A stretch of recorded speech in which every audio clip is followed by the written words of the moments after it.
በዓለማችን ላይ መልስ ያላገኙ ጥያቄዎች ብዛት ቁጥር ስፍር የሌለው ቢሆንም የዚህ ግን ፈጽሞ ይለያል። ይህ በክብደቱ ልክ ያልተመዘነ የሚመጥነው ስም ያልተሰጠው 40 ዓመት የፈጀና እንደ አዲስ የሚወለድ የምድሪቱ አስፈሪ ጦርነት ታሪክ ነው።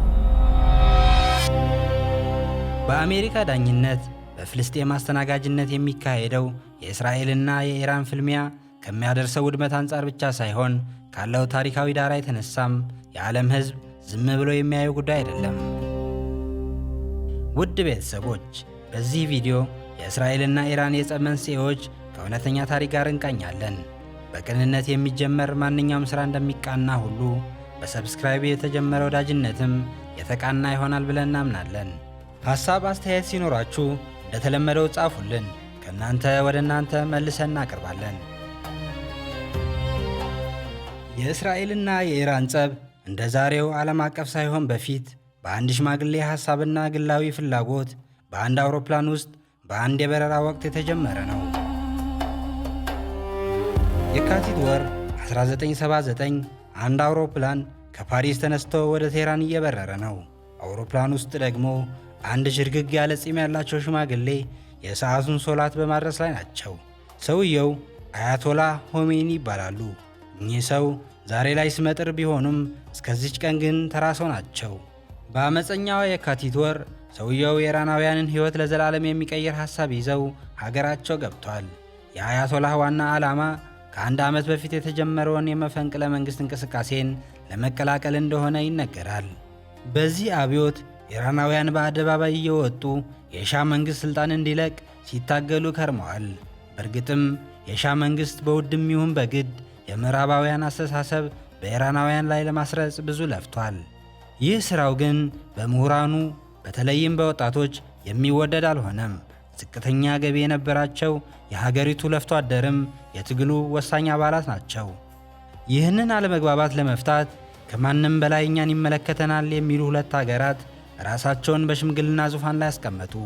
በእርግጥም እነዚህ ሀገራት የዛሬን አያርገውና ከኢራን ጓዳ ጎድጓዳ የማይጠፉ ቤተኛ ስለነበሩ እውነትም የኢራን ጉዳይ ከነሱ በላይ ማንንም አይመለከትም። የሻን መንግሥት ለሥልጣን ያበቁትም እነዚህ ሀገራት ናቸው። አብሶ እስራኤል ከ1950ዎቹ ጀምሮ ሕልውናዋን ለማረጋገጥ ትፍጨረጨር ስለነበር መካከለኛው ምስራቅ ላይ ምዕራባዊ አስተሳሰብ ያለው መንግሥት እንዲፈጠር እንደ ባሪያ ለፍታለች። ወታደራዊው የሻ መንግሥትም የልፋቷ ፍሬ ሆኖ አካባቢውን እንደፈለገች እንድትዘውር አግዟታል። በተለይ ወጣት ኢራናውያን አሁንም ድረስ የፋርስ ሰዎች እንጂ አረባዊ እንዳልሆኑ እንዲያስቡ እስራኤል ምክንያት ነች ቢባል ማጋነን አይሆንም። ዋሽንግተንም በመካከለኛው ምስራቅ እየተብላላ ያለውን ቀውስ ለመቆጣጠር ኢራንን ስትጠቀም ኖራለች። በተለይም ከሩሲያ ጋር በነበራት ቀዝቃዛው ጦርነት ኢራን የአሜሪካ ምሽግ ሆና አገልግላለች። በምዕራባውያኑ ዓለም ጦርነትን በራስ ሕዝብና መሬት መዋጋት ነውር ተደርጎ የሚቆጠር ነውና ከተቻለ አፍሪካ ካልሆነ ደግሞ መካከለኛ ምስራቅ መሆን አለበት። ታዲያ ኢራንን እንደዚህ ሲጫወቱባት የነበሩት ሀገራት የተፈጠረውን ሕዝባዊ አመፅ የተረዱት አይመስሉም። መንግሥትም ቢሆን ገብቶታል የሚባል አይደለም። አመፁ ሲበረታ ግን የምጣር ነገር ሆኖበት አደባባይ የወጣውን ሕዝብ በጥይት ይፈጀው ጀመር። ኢራናውያን ይችን ዕለት ጥቁር አርብ ይሏታል። መንግሥት በዚች ቀን የተገደሉት ሰዎች ቁጥር 87 ናቸው ቢልም የለም ከ4000 በላይ ናቸው የሚሉም አሉ። ያም ሆነ ይህ ግን መንግሥት የወሰደው እርምጃ ትግሉን የሚያባብስ እንጂ የሚያስቀር አልነበረም። በመላው ኢራን ትግሉ ቀጠለ። ምዕራባውያንና አንዳንድ ሆዳደር ኢራናውያን ከፍርሃትም ከተጠያቂነትም ለማምለጥ ሀገር ለቀው እየወጡ ናቸው። በእርግጥ በዚህ ድርጊታቸው መፍረድ ከባድ ነው።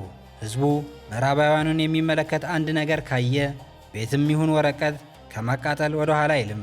በዚህ ድፍን ጥላቻ የኢራናውያን የራሳቸው የሆኑ ውድ ሀብቶች ወድመዋል። አሁን የሻ መንግሥት የለም። ኢራናውያንም ሕልማችንን ያሳካል የሚሉት ጠንካራ መሪ ፍለጋ ላይ ናቸው። የሁሉም ኢራናዊ ኮምፓስ የሚያመለክተው ግን ወደ አንድ ሰው ብቻ ሆኗል፣ አያቶላ ሆሜኒ። የሰውየው ይህን ያህል መወደድ የሚገርም አይደለም። ሽማግሌው ጠላቶቻቸው ሳይቀር ኢራን ቢያንስ ለ1000 ዓመት እንደሳቸው አይነት ሰው አይታ እንደማታውቅ የሚናገሩላቸው ትልቅ ሰው ናቸው። ሽማግሌው አያቶላ ቴህራን ያረፉት ብቻቸውን አልነበረም። ያ ግድንግድና ራስ ወዳድ ህልማቸውም አብሯቸው ነበር። ሰውየው የመንግስቱንም የሃይማኖቱንም ስልጣን ጠቅልለው የመያዝ ህልም ነበራቸው። ህዝቡ ግን እሳቸውን ለመቀበል ወደ አውሮፕላን ማረፊያው እየተጓዘ ይገኛል። በብዛቱም ቢሆን አቻ የለውም።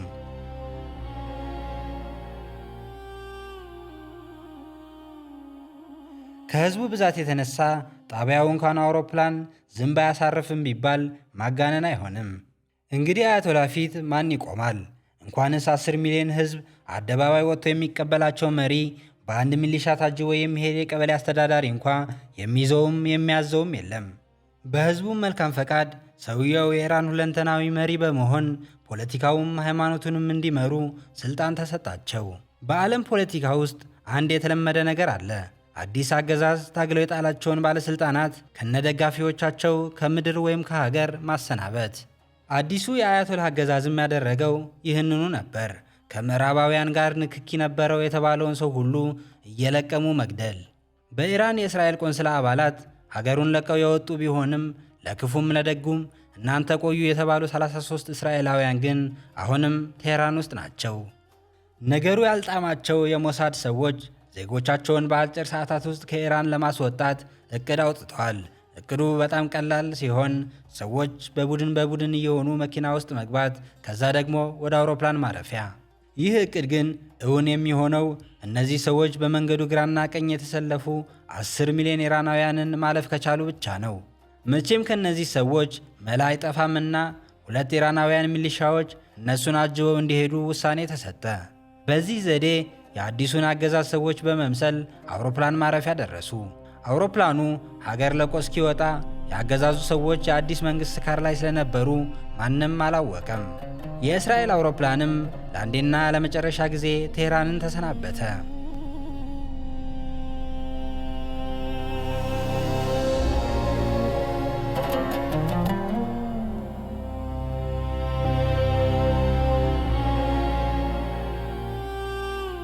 ይህ ሁሉ ካለፈ በኋላ ግን በቴህራን አደባባይ አንድ ያስር አረፋት የተባለ ግለሰብ መታየት ጀምሯል።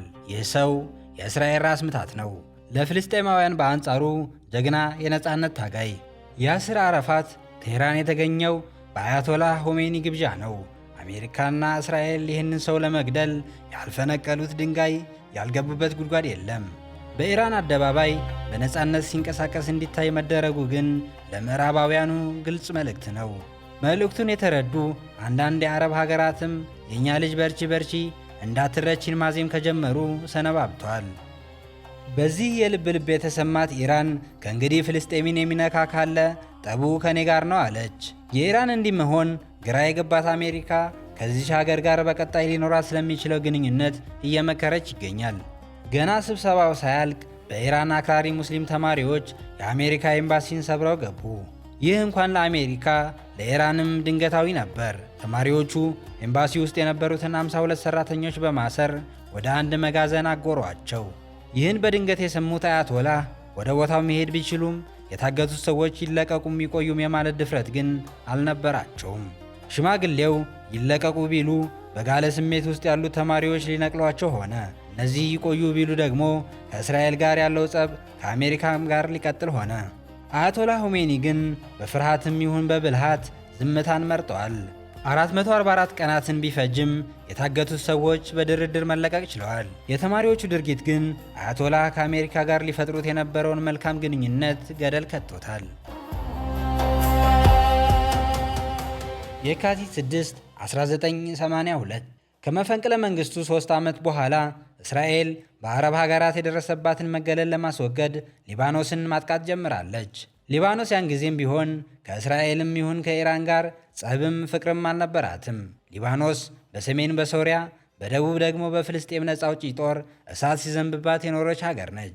ይህ ሰላም ለገሊላ የተባለው ዘመቻ እስራኤል የሊባኖስን መዳከም አይታ ግዛቷን ለማስፋት ያደረገችው ዘመቻ መሆኑ ዓለም ያወቀው ፀሐይ የሞቀው ቢሆንም እስራኤል እኔ ዘመትኩት ያስር አረፋትን ለማስወገድ ነው ስትል ከርማለች። ዘመቻ በአሸናፊነት ሲጠናቀቅ ግን እዚህ የሚያቆየን ምንም ነገር የለም ስትል የነበረችው እስራኤል ድል እየጣማት ሲመጣ ግዛት ማስፋፋቱን አጠናክራ ቀጠለችበት። የእስራኤል ይህን ያህል መስፋፋት የመካከለኛው ምስራቅ የኃይል ሚዛን ወዴት እያደላ እንዳለ ለኢራን ግልጽ ነበር። ታዲያ መካከለኛ ምስራቅ በእኔ ቁጥጥር ስር ካልሆነ ሞቼ ይገኛለሁ የምትለው ኢራን እስራኤልን መናገር አልቻለችም። የዚህ ዋናው ምክንያት ደግሞ ኢራን ከኢራቅ ጋር ታደርገው በነበረው ጦርነት ሰበብ ወታደራዊ አቅሟ ስለተዳከመ ከእስራኤል ሊሰነዘርባት የሚችለውን የአጸፋ ጥቃት መከላከል አትችልም። ይህንን በሚገባ የተረዱት አያቶላህ ከነገር ሀገር ይቅደም ብለው ዝምታን መርጠዋል። አሁን ቤይሩት በከባድ መሳሪያ ድብደባ ራሷን ስታለች። በዚች ከተማ ውስጥ ያስር አረፋት የተባለው ሰውዬ ምሽግ ሰርቶ እየተዋጋ ይገኛል። እስራኤልም አለኝ የምትለውን መሳሪያ ሁሉ ከተማዋ ላይ ማዝነቡን ተያይዘዋለች። የእስራኤልን ድብደባ መቋቋም የተሳነው ያስር ሕዝቡን ካስፈጀ በኋላ እንደ ማንኛውም የዘመኑ መሪ ሀገሩን ለቆ ቱኒዚያ ገባ። እስራኤል አሁንም ቢሆን የመመለስ ፍላጎት የላትም። ይልቅ ነፃ መንግሥት መሠረታለሁ በማለት መቆየትን መርጣለች። ሊባኖሳውያን ግን እስራኤልን የሚያውቋት ወራሪ መሆኗን ብቻ ነው። ሊባኖሳውያን በቻሉት አቅም ሁሉ እስራኤልን ለማጥቃትና ከሀገራቸው ለማስወጣት ብዙ ታግለዋል። በዚህ መንገድ እንደማይቻል ሲረዱ ግን የመጀመሪያው ስራቸው የነበረው የኢራኑን አያቶላህ ማናገርና ቡራኬ መቀበል ነበር። ይህ ለሰውየው የምስራች ዜና ነው። የሚዋጉት እስራኤልን ይሁን እንጂ አያቶላህ ቡራኬም ይሁን ኤኬ ለመስጠት ዝግጁ ናቸው። ሞቅ ያለ አቀባበል የተደረገላቸው ሊባኖሳውያኑ ኢራንን የመረጡበት ዋና ምክንያት ግን እኛም እነሱም ሺያ ሙስሊሞች ስለሆን ይረዱናል በሚለው ነበር። ሊባኖሳውያን ከሁለንተናዊው መሪ ቡራኬ ተቀብለው ሀገራቸው ገብተዋል። እንደገቡም ጊዜ ሳይፈጁ የእስላም መከላከያ ኃይል ሄዝቦላ የተባለውን ድርጅት አቋቋሙ። ከዚያም በፈጠሩ ጠንካራ ሰራዊትና በሚያደርሱት ስኬታማ ጥቃት የመካከለኛ ምስራቅ ሁነኛ የኃይል አማራጭ መሆን ችለዋል። በእርግጥ የዚህ ሁሉ ስኬት ምንጭ ኢራን ነች። ኢራን የከፋ የሰራዊት እጥረት እያለባትም ካሏት ላይ በመቶዎች የሚቆጠሩ አባላትን ልካ ሄዝቦላህን ስታሰለጥንና ስታስታጥቅ ነበር። ሰሜን ሊባኖስን ወራ የነበረችው ሶሪያም የእስራኤል መስፋፋትን በማየት ከኢራን ጋር ጠንካራ ግንኙነት ለመመስረት አቅዳለች። በዚህም እቅድ መሰረት ኢራንና ሶሪያ ሄዝቦላህን በጋራ ማደራጀት ችለዋል። ይህ አካሄድ የውክልና ጦርነት በመባል ይታወቃል። በዚህም ኢራን ሞቅ ባላት ቁጥር የእስራኤል ብሎም የአሜሪካን ጦር መነካካት ልማድ አድርገው ነበር። በእርግጥ ሁለቱም ሀገራት ይህ ተራ የሽብር ጥቃት እንጂ የኢራን ስትራቴጂካዊ እንቅስቃሴ መሆኑን መረዳት አልቻሉም። ህዳር ወር 1982 ግን አህመድ ቃሲር የተባለ ታዳጊ ራሱንም ሌሎችንም የሚያጠፋበት ተልዕኮ በመያዝ ወደ አንድ ከተማ በፍጥነት እየነዳ ነው። ከተማ ውስጥ ሲገባ ግን ጊዜ ማባከን አልፈለገም። መኪናውን ፊት ለፊት ወደ ነበረው ባለ 7 ወለል ሕንፃ አላተመው። መኪናው ውስጥ የተጠመደው ፈንጅ ወዲያውኑ ሲፈነዳ አህመድ ራሱን ሳይጨምር 91 እስራኤላውያንና 15 ሊባኖሳውያንን ገደለ። እስራኤልም ያስር አረፋትን አስወግደናል ብለው ተረጋግተው ስለነበር ይህ ድርጊት አስደንጋጭ ነበር። የጥቃቱ ድንጋጤ ግን ለአሜሪካና ፈረንሳይም የተረፈ ነበር። ከአንድ ወር በኋላ ግን ሌላ አጥፍቶ ጠፊ 1 ኩንታል የሚመዘን ፈንጅ ጭኖ ወደ አሜሪካ ጦር ካምፕ መግባት ቻለ። መኪናውን ወደ አንድ ሕንፃ ስር ካስጠጋ በኋላ መሞቻውን ሰዓት ይጠባበቅ ጀመር። ከደቂቃዎች በኋላ መኪናው ሲፈነዳ በጥቃቱም 241 የአሜሪካ ጦር አባላት ተገደሉ። ሄዝቦላህም ሳምንትም ይሁን 1 ቀን መታገስ አልቻለም። ወዲያውኑ ተመሳሳይ ሰው ወደ ፈረንሳይ ጦር ካምፕ ተላከ። እሱም ቢሆን 58 የፈረንሳይ ጦር አባላትን መግደል ችሏል። ይህ ለኢራንም ይሁን ለሄዝቦላህ ፈንጠዝያ ሆኖላቸው ነበር። ከዚህ በኋላ ጂሃድ የሚለው ጽንሰ ሐሳብ ምን ያህል ወሳኝ እንደሆነ የተረዱ ይመስላል። ሌሎች ብዙ ጥቃቶችም የተለመደ ጉዳይ እስኪሆን ድረስ በስፋት ቀጥለዋል። በዚህም መንገድ ኢራን እንደ መንገደኛ፣ ሄዝቦላህ እንደ መንገድ ሆነው እስካሁን መዝለቅ ችለው ነበር። እስራኤል በአንጻሩ በ2 ዓመት ውስጥ 600 ሰው አስበልታ ወደ መጣችበት ተመልሳለች። መጋቢት ወር 1991 የአሜሪካ ጦር ኩዌትን በመውረር በኢራቅ ላይ ታላቅ ድል አስመዝግቦ ነበር። ሆኖም ግን አንድም የአሜሪካ ባለሥልጣን መካከለኛ ምስራቅ ላይ ያንዣበበ ያለውን እልቂት መረዳት የቻለ አልነበረም። ጆርጅ ደብሊው ቡሽ በኢራቅ ላይ ድል ከተቀናጁ በኋላ የፋርስ ባሕረ ሰላጤን የነዳጅ ሀብትና ጂኦፖለቲካዊ የመሬት አቀማመጥን በማጥናት የአሜሪካን ጥቅም ማስከበር የሚችል ሴራ ሸርበው ነበር። ታዲያ ይህ ዕቅድ እንዲሳካ የእስራኤልና ፍልስጤም ጦርነት መቆም አለበት። ለዚህም ሲባል አሜሪካ በማድሪድ ታላቅ ስብሰባ አዘጋጅታ ይመለከተኛል የሚሉ ሀገራት ሁሉ እንዲገኙ ጋበዘች። አንድ ወሳኝ ሀገር ግን ከወንበሩ ላይ የለም፤ የኢራን እስላማዊ ሪፐብሊክ። ኢራን በዚህ ስብሰባ አልተካፈለችም። ሳትፈልግ ወይም ጉዳይ ስለማይመለከታት ግን አልነበረም። ኢራን እንደ ነገረኛ ጎረቤት ባልተጠራሁበት ድግስ የምገኝ ድንኳን ሰባሪ አይደለሁም ብላ ነው። ስሜቷን መቆጣጠር ያልቻለችው ኢራን የዓለም ማህበረሰብ ጦርነት ፈላጊ አድርጎ እንዲያስባት በሩን ከፈተችለት። ይህ ድርጊት የአሜሪካ ሴራ ነበር፣ ኢራን እንድታኮርፍ ማድረግ ብቻ። ይህንን ዕድል በመጠቀም አሜሪካ ኢራን የአካባቢው ጸረ ሰላም ኃይል መሆኗን መስበክ ጀምራለች። ዓለም በዚህ ሁኔታ ውስጥ ሳለ የኢራኑ መሪ አያቶላህ ሆሜኒ በማረፋቸው ኢራን አዲስ አመራር እያዘጋጀች ነበር። የሰውየው ቀኝ እጅ አያቶላህ አሊ ሐሚኒ የሃይማኖትን፣ ሐሻሚ ራፍሳንጃኒ ደግሞ የመንግሥቱን ሥልጣን ይዘው ተመረጡ። እነዚህ ሁለት ባለሥልጣናት ከአያቶላህ ሆሜኒ በተሻለ ከአሜሪካ ጋር ወዳጅነት ለመፍጠር ጥረዋል። ለምሳሌ እንኳን ብናነሳ አሜሪካ የኢራቁን ሳዳም ሁሴን ለማስወገድ ባደረገችው ወታደራዊ ዘመቻ ኢራን የአየር ክልሏን በመፍቀድ ትብብር ነበራቸው። ለዚህ ሥራዋ ግን ከአሜሪካ ያገኘችው ምስጋናም ይሁን ዕውቅና የለም። ይሄና ሌሎች ተመሳሳይ ጉዳዮች ተጨምረውበት ኢራን ስትበሳጭ የቆየች ቢሆንም ከማድሪዱ ስብሰባ በኋላ አዲሱ አያቶላህ የአረቡ ዓለም ሙስሊም ድርጅቶች ለስብሰባ ጠሩ። ስለ እስራኤልና አሜሪካ አሉ የተባሉ ክፉ ነገሮች ከተነሱ በኋላ ስብሰባው ተጠናቀቀ። የሊባኖሱ ሄዝቦላህ፣ የፍልስጤሙ ሐማስ እና የእስላም ጂሃዲስት ኃይሎች ይህን መድረክ መነሻ በማድረግ የሦስትዮሽ ጥምረት መፍጠር የሚያስችል ስምምነት ተፈራረሙ። ኢራንም ይህንን ስምምነት የመራችው ሲሆን የደህንነት ምሰሶ ትለዋለች። እስራኤል ደግሞ በአንጻሩ ዋና ጠላቶቿን እንድትለይ ስብስብ ብለው ወጥመዷ ውስጥ እንዲገቡም አግዟታል።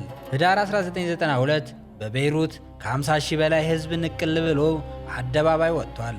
ሕፃኑም ሽማግሌውም ይላቀሳል። ዛሬ መሪዎቻቸውን ሊቀብሩ ነውና የሂዝቦላ ወሳኝ ሰውና የሦስትዮሽ ጥምረት ፈራሚው ሼክ አባስ ማሳዊን ጨምሮ ብዙ አመራሮች በእስራኤል ጥቃት ተገድለዋል። እስራኤል አመራሮችን ነጥላ የማስወገድ ሥራዋን የጀመረችው በዚህ ወቅት ሳይሆን አይቀርም። ዓለም ከድሮን ጋር የተዋወቀው ከ2000ዎቹ በኋላ ቢሆንም እስራኤል ግን አባስን ትከታተለው የነበረው በስለላ ድሮን ነበር። አባስ በአንድ የገጠር መንደር ውስጥ ድግስ ተጠርተው ተገኝቷል። የሞሳድ አባላትም በድግሱ ላይ አስተናጋጅ መስለው ይሰራሉ። ለዚህ የአባስ መረጃ በድሮንና በሰው ተጣርቶ የተረጋገጠ መረጃ ስለሆነ ብቻ እስራኤል ጊዜ መፍጀት አልፈለገችም። ሰውየው ከድግሱ ወጥተው ሲሄዱ መኪናቸው ተመታ። በጥቃቱም አባስና ቤተሰቦቹ ተገደሉ።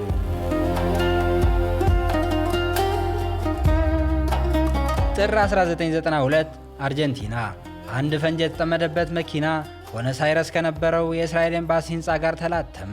በፍንዳታውም 28 ሰዎች የተገደሉ ሲሆን 250 ሰዎችም ተጎድተዋል። ጂሃዲስት ኃይሎች ኃላፊነቱን እኛ እንወስዳለን ቢሉም እስራኤል ግን የለም የዚህ ጥቃት ዋና መሪ ኢራን ነች ስትል ቀንሽን ጠብቂ የሚል መልእክት አስተላልፋለች። ይህ ጥቃት እስራኤልን ያነቃቃት ጉዳይ ነበር።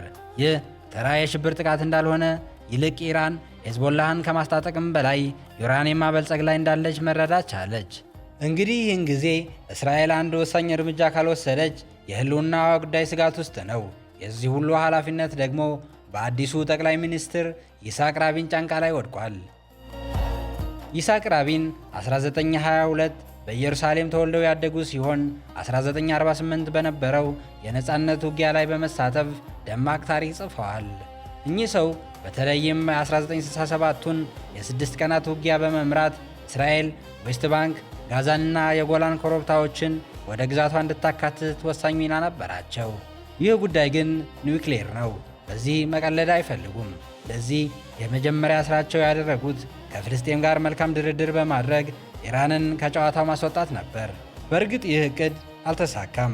አሜሪካ ይስሐቅ ራቢንን ጠርታ የኦስሎ ስምምነትን እንዲፈርሙ አድርጋለች።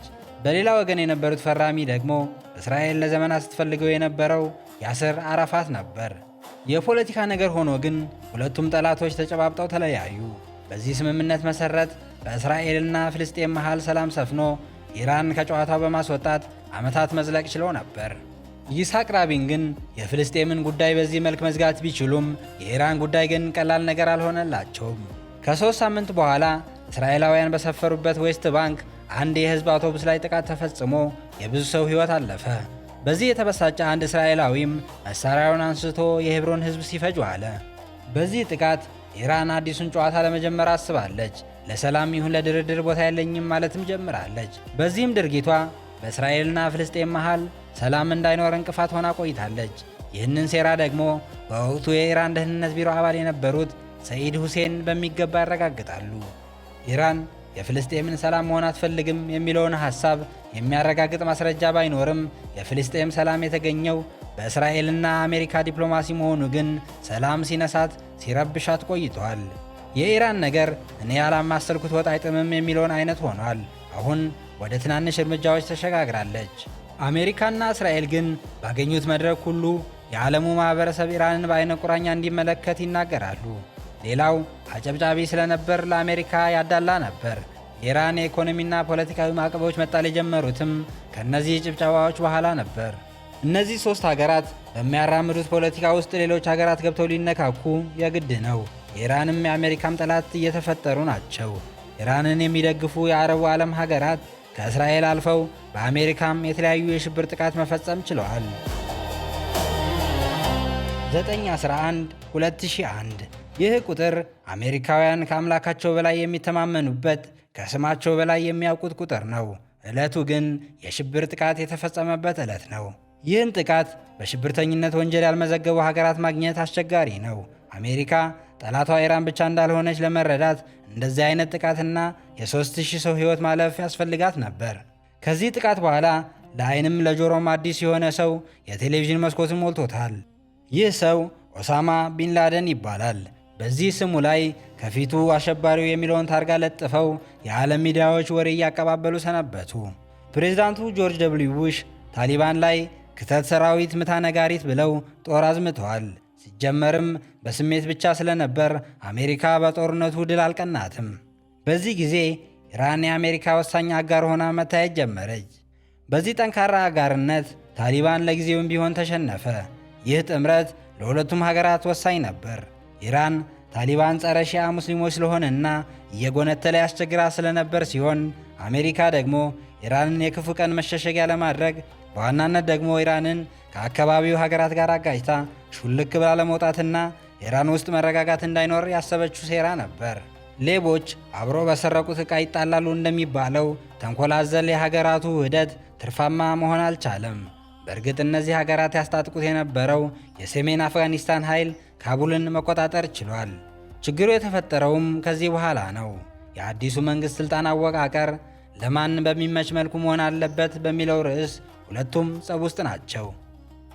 ውለታ ቢሷ አሜሪካ አሁንም የኢራን ውለታን በመርሳት በየመድረኩ ኢራንን ማውገዝ የሙሉ ጊዜ ሥራዋ ነበር።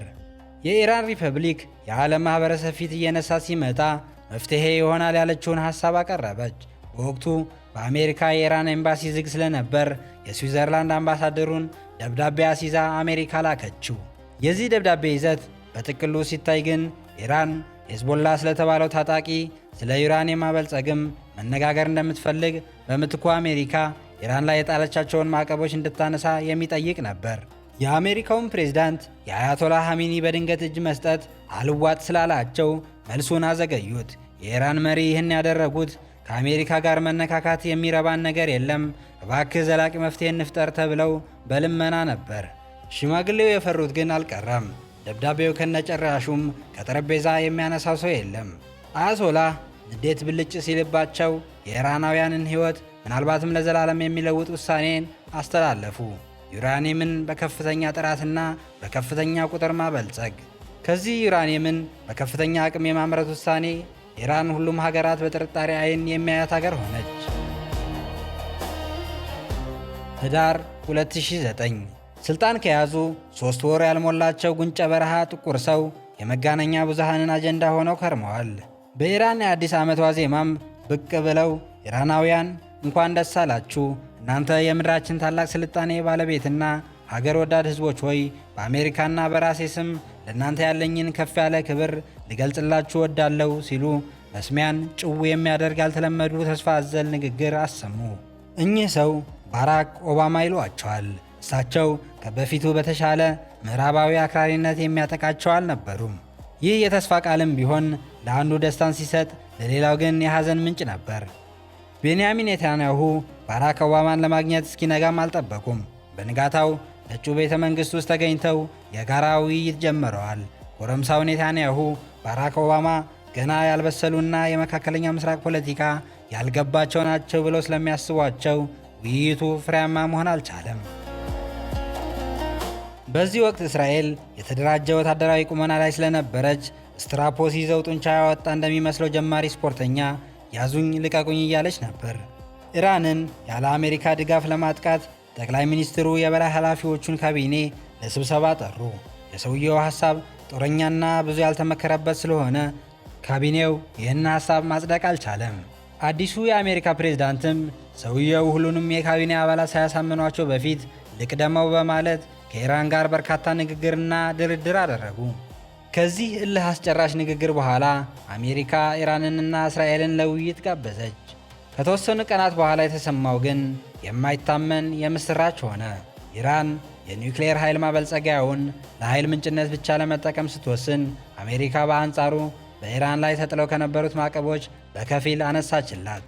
አሁን እስራኤል እንደ ሕፃን ልጅ አኩርፋ፣ ኢራን እየሳቀች ዓመታት መቆጠር ጀምረዋል። የሁለቱም ሀገራት ስሜት ብዙም ሳይቆይ ግን ፊታቸውም ስራቸውም የሚያስፈራ አንድ ሽማግሌ የወቅቱ አጀንዳ ሆነው ብቅ አሉ፣ ዶናልድ ትራምፕ። በእርግጥ ከዚህ ስም በፊት እብዱ ወይም ቀውሱ የሚል የፊት ቅጥያ ማግኘት የተለመደ ነው። ሰውየው ስልጣን እንደያዙ እኔ ኢራን ዓለምን የሚያጠፋ መሳሪያ ታቅፋ እሷን እያቃባጠሩ መኖር ሰልችቶኛል፣ ዩራኒየም ማበልጸግ አሁኑኑ ካላቆመች የተፈራረምነውን የሰላም ውል ቀድጄዋለሁ በማለት ሰላም ወዳዱን ሕዝብ ሰላም ነሱት። ይህ አንድ ደቂቃ የማይሞላው የፕሬዝዳንቱ ንግግርና ፊርማ ለሚሊዮኖች ሕይወት ማለፍ ተጠያቂ ናቸው ቢባል ማጋነን አይሆንም። ቀድሞውኑ አይሁዳዊ ፕሬዝዳንት መጣ በማለት ደስታ ላይ የነበረችው እስራኤል ይህ ንግግር አንጀት አርስ ሆነላት።